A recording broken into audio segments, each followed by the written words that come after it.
Hi everyone, it's Nicole Martel with my Creative Scrapbook. Today I'm unboxing the March album kit.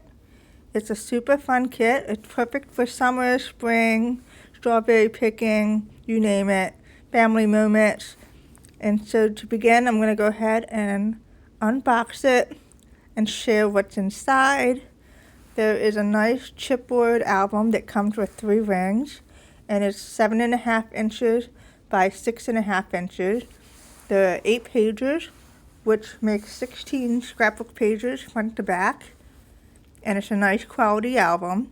There's some Prima Marketing chipboard, there's some flowers, and a variety of die cuts from 49 Market Nature's Haven collection, rubber some simple stories, and a fun full digital cut file. We have laser die cuts.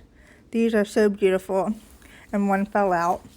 And let's go ahead and look at the papers that are coming in this, that come with the kit. And this is in the kit as well. These are so beautiful. The colors, the pattern, just amazing. And I just cannot even get enough of this collection. I can't wait to share the album I created with you, that I created with this kit. It's sure gonna inspire you. And then I just love these. And you can fussy cut images out of the pattern. There's a tag sheet. It's just gorgeous. And more pattern paper. So great. And so if you like this kit and you want to grab it today before it sells out, the link will be in the description. Thanks for watching and have a great day.